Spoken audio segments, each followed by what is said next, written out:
Hello everyone, ओम नमः शिवाय and welcome back to the channel. I hope कि आप सभी ठीक होंगे और अपना भी ध्यान रख रहे होंगे।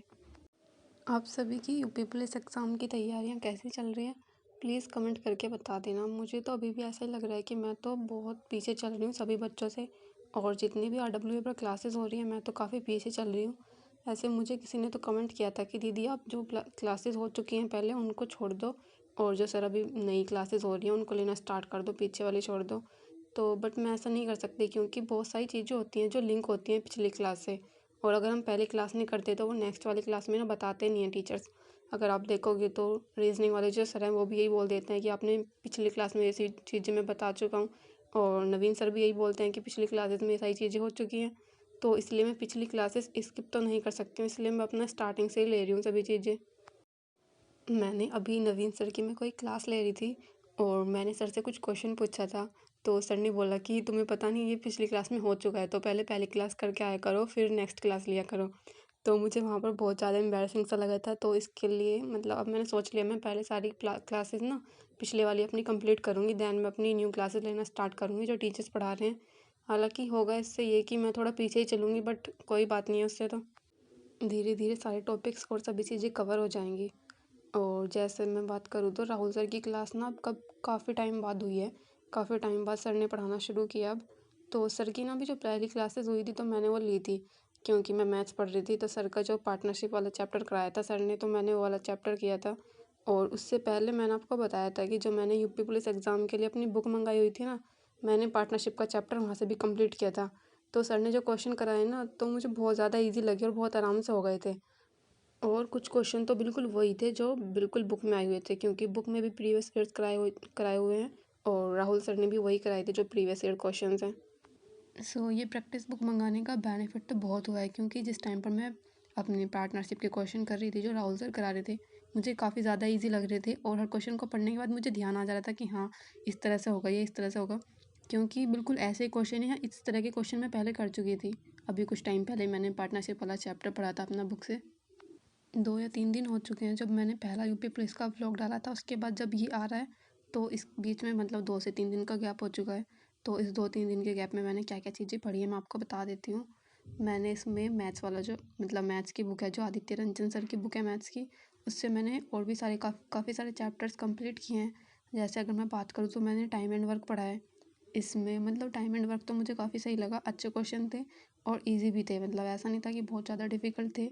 तो इसमें टोटल ना 38 क्वेश्चन थे, 38 में से मेरे 33 ठीक हुए हैं। और अगर मैं नल और टंकी वाले चैप्टर की बात करूँ तो ये चैप्टर ना बिल्कुल टाइम एंड वर्क से मिलता जुलता ही होता है, बहुत ज़्यादा डिफरेंस नहीं होता, बट स्टिल मुझे ये वाला चैप्टर डिफ़िकल्ट लगा।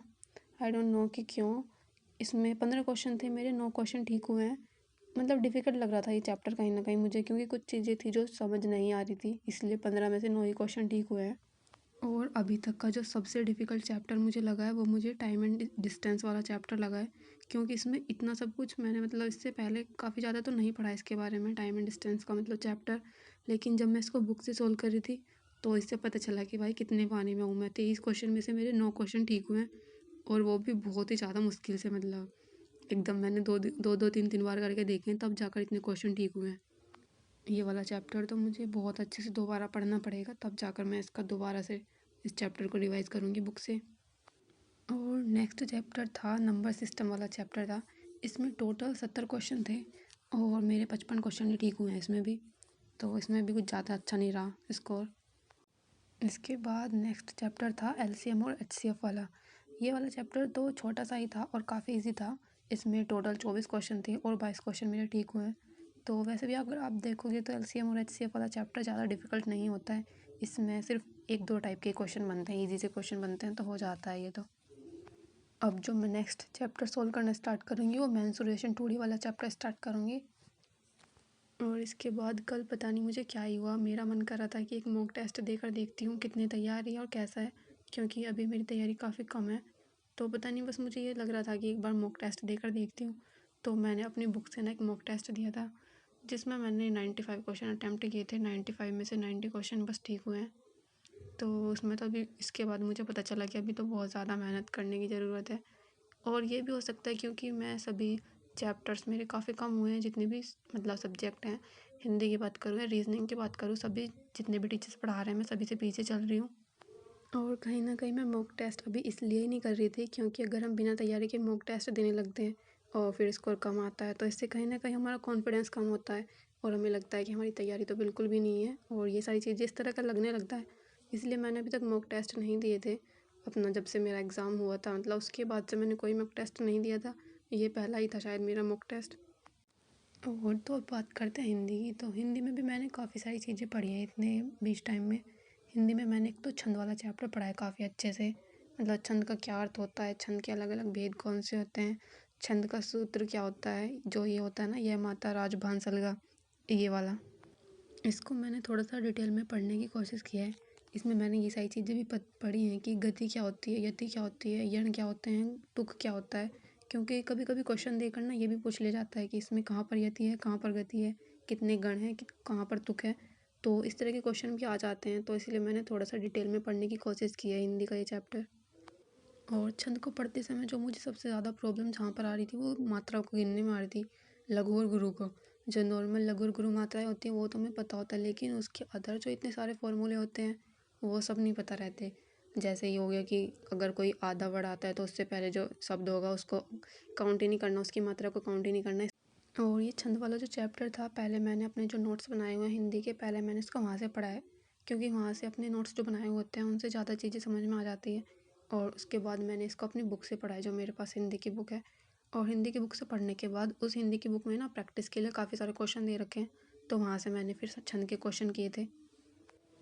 मैंने इसमें हिंदी में रस वाला चैप्टर भी कंप्लीट किया है। इसको भी मैंने ऐसे ही किया है, पहले अपने नोट्स से पढ़ा ये चैप्टर, देन अपनी बुक से पढ़ा, बुक से पढ़ने के बाद बुक से ही मैंने इनकी प्रैक्टिस की है। और जीके जीएस वाले पार्ट की अगर मैं बात करूँ तो उसमें भी मैं चीज़ें पढ़ रही हूँ, ज़्यादातर तो मैं इसमें अपने नोट्स से पढ़ रही हूँ, क्योंकि जीके या जीएस के लिए मैंने कोई अलग से बुक नहीं मंगाई हुई है, तो मैं अपने नोट्स से ही पढ़ रही हूँ। मैंने काफ़ी टाइम पहले एक नोट्स बनाए थे, तो उससे भी थोड़ी थोड़ी चीज़ें पढ़ती रहती हूँ। ज्योग्राफी वाला पार्ट पढ़ना तो मुझे अच्छा लगता है, लेकिन हिस्ट्री वाला पार्ट थोड़ा सा बोरिंग लगता है, वो समझ में भी नहीं आती है चीज़ें। तो मैंने थोड़ी सी जीके जिसमें पढ़ा है तो मैं बता देती हूँ आपको क्या क्या चीज़ें पढ़ी हैं।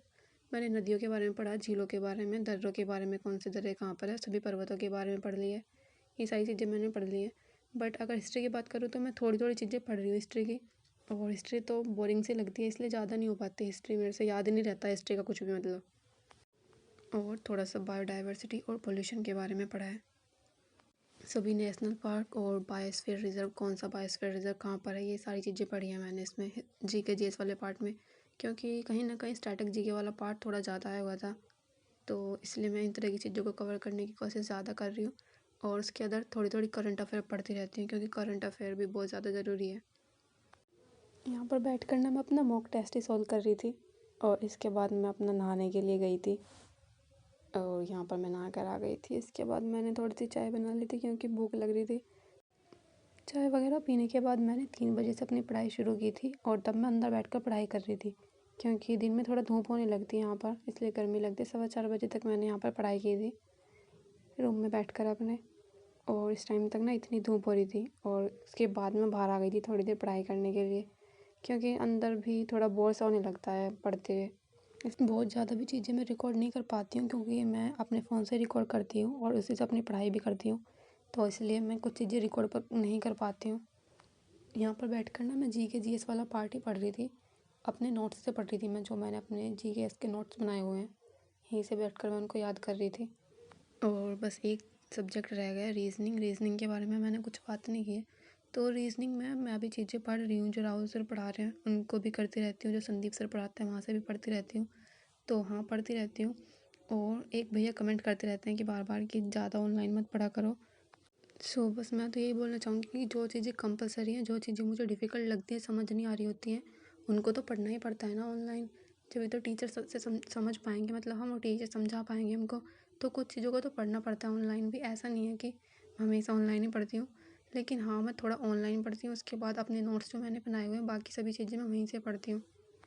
6 या 6:15 बजे तक बैठकर मैंने वहाँ पर पढ़ाई की थी, और उसके बाद मैं आ गई थोड़ा सा इधर अपने घर में ही घूमने के लिए, क्योंकि इतनी देर से बैठे बैठे पैर भी सही में ही दर्द करने लगते हैं।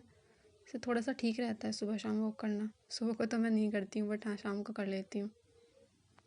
सुबह को इतना टाइम ही नहीं मिल पाता है कि वॉक कर सकें हम, बस वही सब मम्मी के साथ घर के काम में लग जाते हैं और उसके बाद अपनी पढ़ाई में, तो इसलिए टाइम नहीं मिलता ज़्यादा, तो शाम के टाइम कर लेती हूँ। यहाँ पर मैं सभी पेड़ पौधों में पानी डाल रही थी शाम के टाइम। आज जब मैं इस वीडियो में वॉइस ओवर कर रही हूँ, आज पहला नवरात्रा है। सो हैप्पी नवरात्रि आप सभी को भी। और मैं हमेशा से फास्ट रखती हूँ, तो इस बार भी मैंने रखे हैं, पूरे फास्ट रहूँगी मैं। I hope you like the video. मिलते हैं नेक्स्ट वीडियो में, तब तक के लिए बाय बाय, टेक केयर। और आपके कुछ भी क्वेश्चन आया करो तो प्लीज़ कमेंट कर दिया करो, मैं सभी का आंसर करती हूँ। और आई एम रियली सॉरी अगर मैं किसी का आंसर नहीं कर पाती हूँ, तो वैसे मैं हमेशा सभी को रिप्लाई कर देती हूँ। सो बाय बाय, टेक केयर।